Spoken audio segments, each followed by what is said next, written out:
आज बात उस लोकसभा सीट की जहां से पीएम मोदी ने अपने चुनावी अभियान की शुरुआत की थी। भगवान राम की प्राण प्रतिष्ठा के बाद मोदी ने बुलंदशहर में चुनावी बिगुल फूंका था। इसके जरिए निशाने पर वेस्ट यूपी की 14 सीटें, दिल्ली की 7 और हरियाणा की 10 लोकसभा सीटें, यानी एक सीट से कुल 31 सीटें भेदने की कोशिश। चुनावी रणभूमि में अब गर्जनाएं हैं, जनता जनार्दन के दर्शन का सौभाग्य मिला है।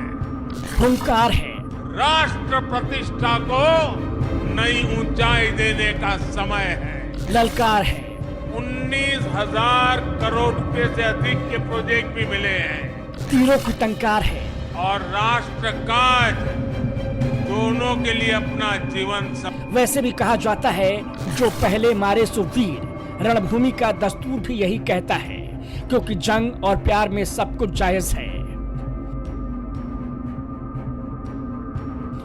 देश के सबसे बड़े सियासी अखाड़े में चुनावी शोर है और कहते हैं जिसने यूपी जीत लिया उसने दिल, दल और दिल्ली जीतने की ओर मजबूत कदम आगे बढ़ा दिए। ऐसे में सभी दलों की नजरें इसी यूपी पर टिकी हैं, जहां की 80 लोकसभा सीटें सभी दलों की आंख का तारा बनी हुई हैं।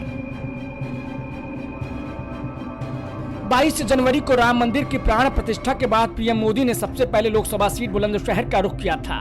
पश्चिम की ये वो लोकसभा सीट है जहां से भेजा गया मैसेज दिल्ली तक पहुंचता है। आपका ये प्यार और ये विश्वास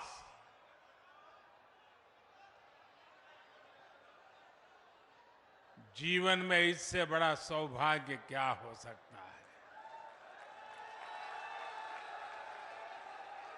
मैं आपके प्यार के लिए अभिभूत हूं और मैं आज देख रहा था इतनी बड़ी तादाद में माताएं, बहनें, और ये समय तो हमारे यहाँ परिवार में माताओं बहनों का सबसे व्यस्त समय होता है, रसोई का समय होता है, लेकिन सब छोड़ छाड़ करके इतनी बड़ी तादाद में हमें आशीर्वाद देने आए सभी माताओं बहनों को मेरा विशेष प्रणाम। यूपी की बुलंदशहर लोकसभा सीट पर मतदान दूसरे चरण में होगा। फिलहाल इस सीट पर बीजेपी का कब्जा है और भोला सिंह यहां से सांसद हैं। इस बार भी बीजेपी ने उन्हें उम्मीदवार बनाया है। टक्कर कांटे की है, क्योंकि गठबंधन के बाद बीएसपी ने भी प्रत्याशी उतारकर इस लड़ाई को बेहद रोचक बना दिया है। बुलंदशहर पश्चिमी यूपी का वो जिला है जिसने अंतर्राष्ट्रीय स्तर पर पहचान रखने वाला कारोबार किया है, राष्ट्रीय स्तर पर ख्याति पाने वाले नेता दिए और दिल्ली एनसीआर समेत आसपास के इलाकों को छोटी काशी के रूप में अनूप शहर भी दिया। करीब 34 लाख से ज्यादा की आबादी वाले इस जिले में 64% आबादी हिंदू और 35% मुस्लिम है। कल्याण सिंह का मजबूत गढ़ कहा जाने वाला बुलंदशहर मोदी के लिए लकी है और यही वजह है कि राम मंदिर की प्राण प्रतिष्ठा के बाद 25 जनवरी को जब मोदी बुलंदशहर पहुंचे तो पश्चिमी यूपी की 14, दिल्ली के 7 और हरियाणा की 10 लोकसभा सीटों को अपने पाले में करने के लिए 19,000 करोड़ की सौगात दे डाली।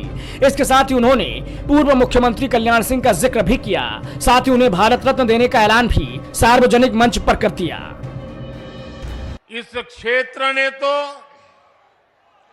देश को कल्याण सिंह जी जैसा सपूत दिया है, जिन्होंने राम काज और राष्ट्र काज दोनों के लिए अपना जीवन समर्पित किया। बीजेपी ने सिटिंग सांसद भोला सिंह को लगातार तीसरी बार मैदान में उतारा है। वहीं बसपा से गिरीश चंद्र जाटव मजबूती के साथ चुनावी मैदान में है। बीएसपी को बुलंदशहर से कम आंकना किसी के लिए भी भारी चूक हो सकती है, क्योंकि ये वही बीएसपी है जिसने 2019 में बीजेपी कैंडिडेट रहे भोला सिंह के मुकाबले 3,91,000 से ज्यादा वोट हासिल किए थे। तो बुलंदशहर से इस चुनावी पड़ताल में इतना है, लेकिन फिर हाजिर होंगे किसी और लोकसभा सीट और वहां के मुद्दों के साथ।